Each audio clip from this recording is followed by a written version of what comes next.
Assalamualaikum warahmatullahi wabarakatuh. Bertemu lagi dengan channel CC Karoliane.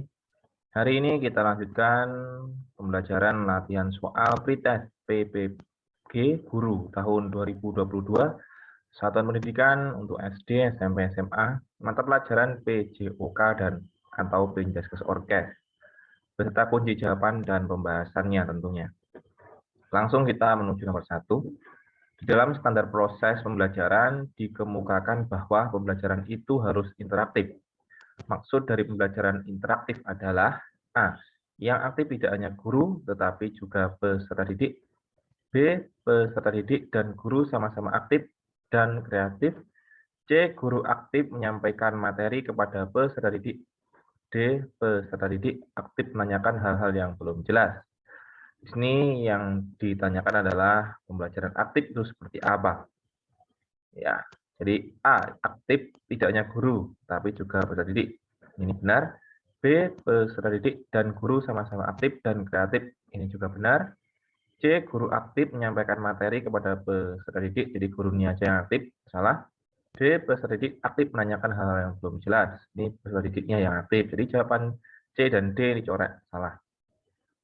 Kita lihat jawaban A dan B. Yang aktif tidak hanya guru, tetapi juga peserta didik. B. Peserta didik dan guru sama-sama aktif. Oke, di sini jawaban yang punya nilai plus yaitu B, yaitu aktif dan kreatif. Jadi kalau A itu hanya guru dan murid yang aktif, namun yang B, guru dan murid aktif dan tentunya kreatif. Jadi jawaban yang paling benar nomor 1 adalah B. Peserta didik dan guru sama-sama aktif dan kreatif. Nomor 2, penilaian yang dilakukan dengan kalimat positif tentang aspek melaporkan tugas yang diberikan, aktif bergaul bersama teman dan guru, menghasilkan karya yang estetis, menjalankan kegiatan sesuai dengan minat dan bakat, kemampuan bertanya dengan bahasa yang jelas, logis, dan sistematis, termasuk penilaian A. Keterampilan, B. Pengetahuan, C. Sikap spiritual, D. Sikap sosial. Penilaian keterampilan itu proyek ya.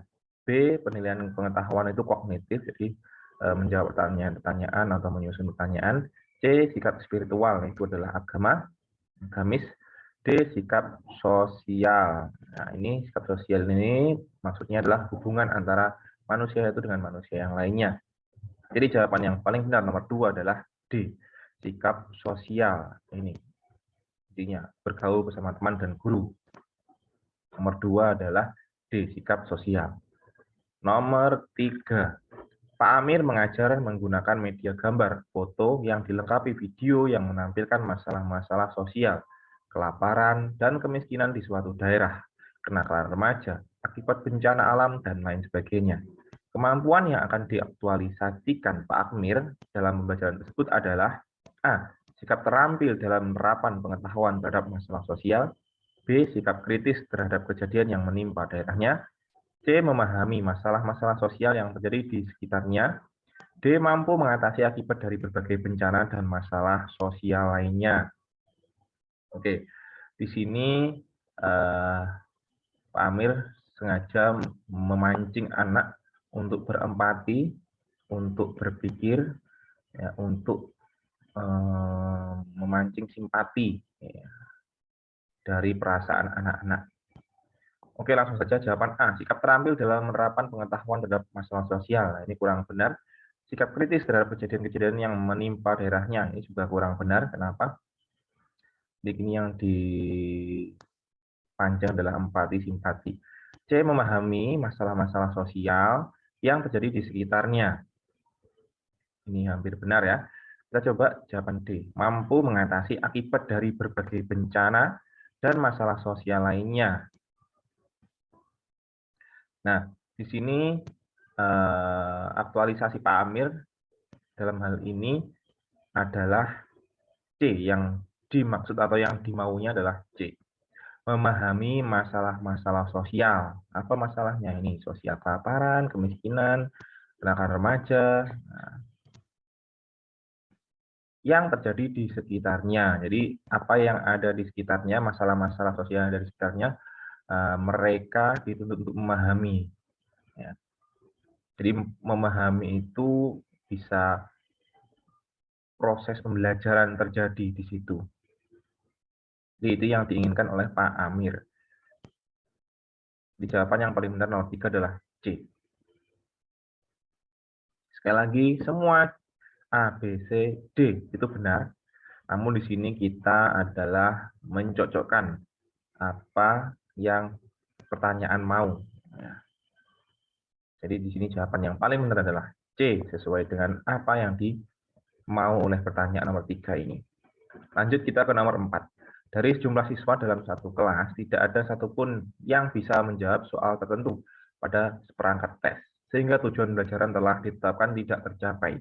Oleh karena itu, guru harus melihat kembali kesesuaian antara A. Kompetensi dasar dan kompetensi inti, B. Tujuan pembelajaran dengan materi, C. Soal dengan indikator ini pencapaian, D. Soal dengan materi pembelajaran. Tidak ada satupun yang bisa menjawab soal tertentu pada seperangkat tes.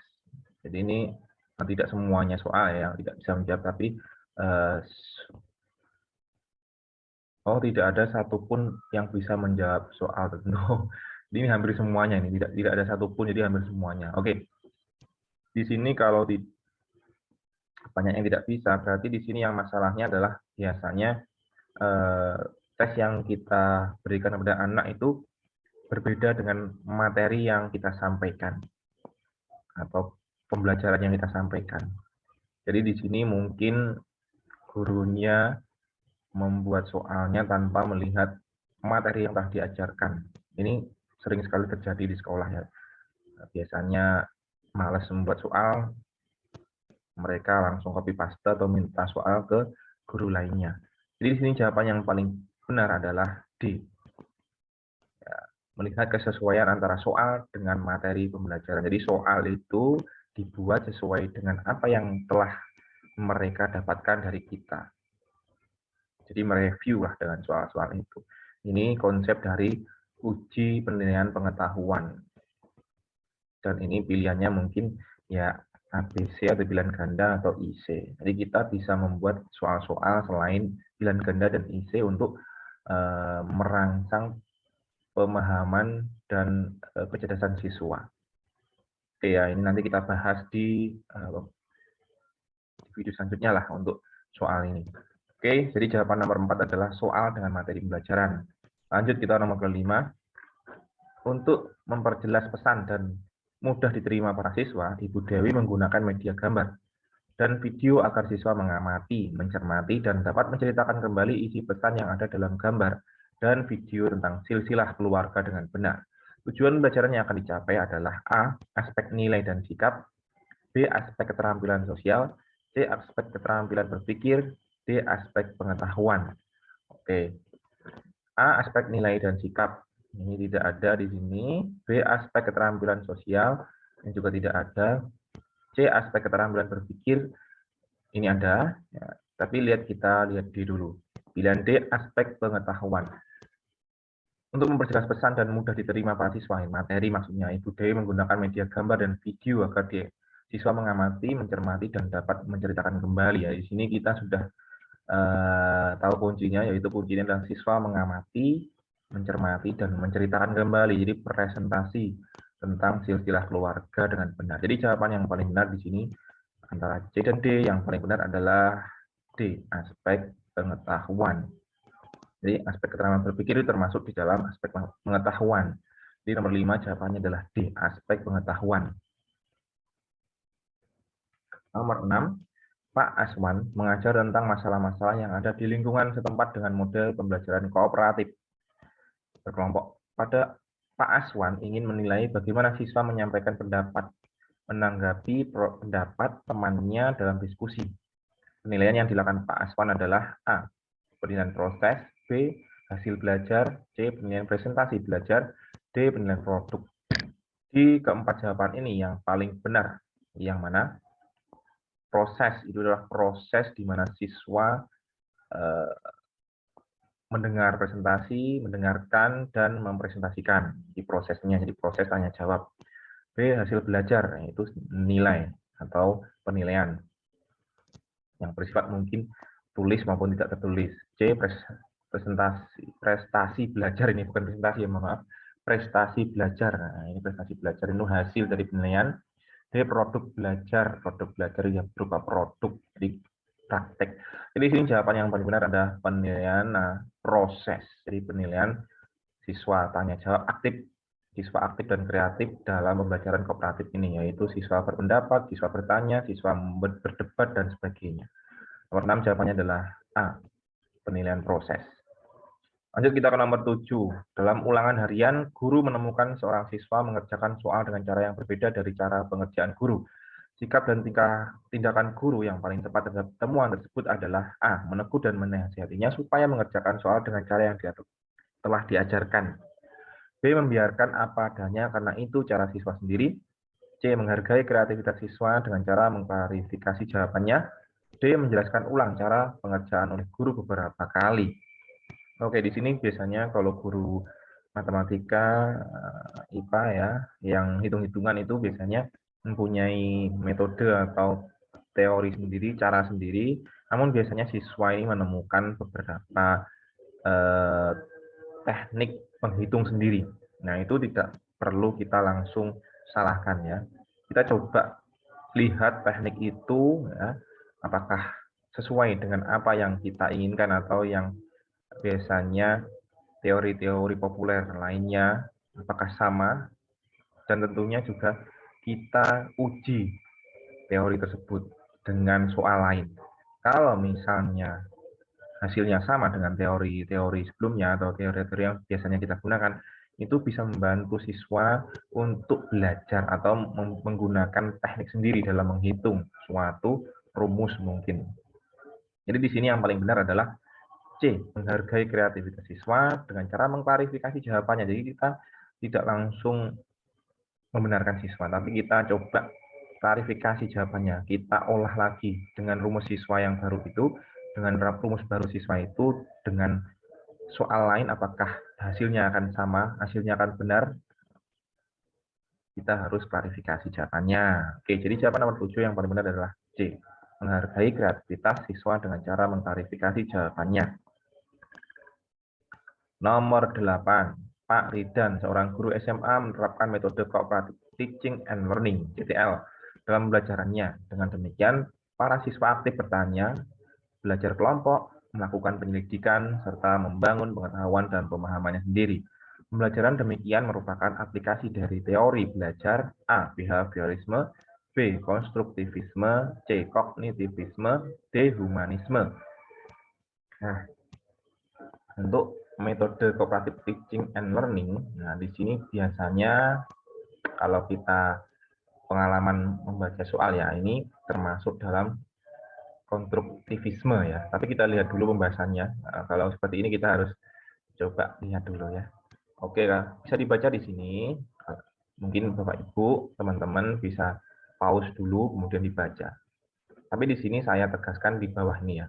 Landasan filosofi CTL adalah konstruktivisme, yaitu filosofi belajar yang menekankan bahwa belajar tidak hanya menghafal, tetapi mengkonstruksikan atau membangun pengetahuan dan keterampilan baru lewat fakta-fakta yang mereka alami dalam kehidupan. Jadi dengan berkelompok, mereka berbicara, mereka berdiskusi, jadi mereka membangun pengetahuannya lewat tanya jawab, kemudian pengetahuan-pengetahuan baru atau jawaban-jawaban baru. Setelah itu baru apakah itu fakta, apakah itu opini dan sebagainya. Jadi mereka belajar lewat seperti itu. Jadi di sini jawaban yang paling benar adalah konstruktivisme. Jawabannya B. Nomor 9. Berikut adalah beberapa hal yang harus diperhatikan oleh guru ketika menerapkan model pembelajaran berbasis proyek. Manakah dari pernyataan-pernyataan berikut yang menurut Anda kurang tepat tentang penerapan model pembelajaran berbasis proyek? A. Pembelajaran berbasis proyek dilaksanakan pada setiap akhir sebuah topik. B. Karya yang dihasilkan oleh siswa dari pembelajaran ini adalah karya yang berbasis masalah nyata di sekitar siswa. C. Guru perlu menetapkan topik-topik proyek untuk dipilih oleh siswa sehingga proyek siswa bervariasi.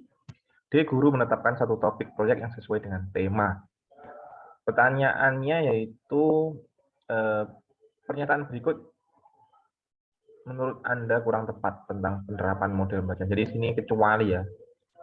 Jadi di 4 ini benar kecuali. Jadi pilih satu yang salah. Pernyataan yang menerapkan model pembelajaran berbasis proyek. Pernyataan yang menerapkan pembelajaran berbasis proyek yang salah. Oke, A. Pembelajaran berbasis proyek dilaksanakan pada setiap akhir sebuah topik. Jadi ini setiap topik itu setiap materi atau setiap bab. Tentu saja ini kurang benar karena kalau proyek itu membutuhkan waktu yang relatif lama. Mungkin kita kasih 1 minggu sampai ya kurang lebih 3 bulan lah.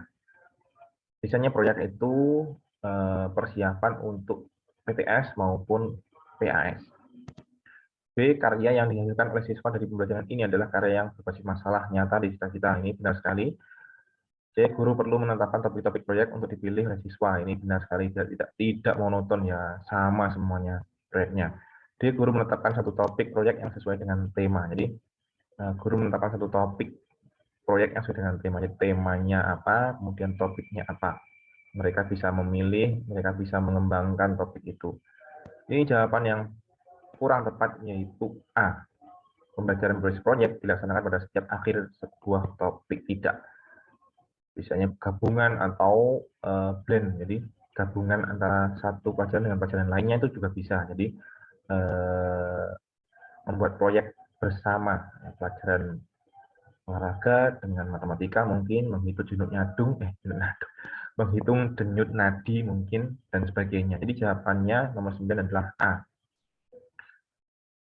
Oke, lanjut kita ke nomor 10. Oke, nomor 10 ini seperti kemarin, yaitu nomor 10 yang video kemarin tidak jadi dibahas ya, karena ada masalah teknis. Kita bahas sekarang ya. Masalah-masalah berikut ini yang tepat dipecahkan melalui penelitian di depan kelas. A. Seorang guru menyadari bahwa saat ini strategi pembelajaran yang dapat diterapkan dalam pembelajaran sangat beragam.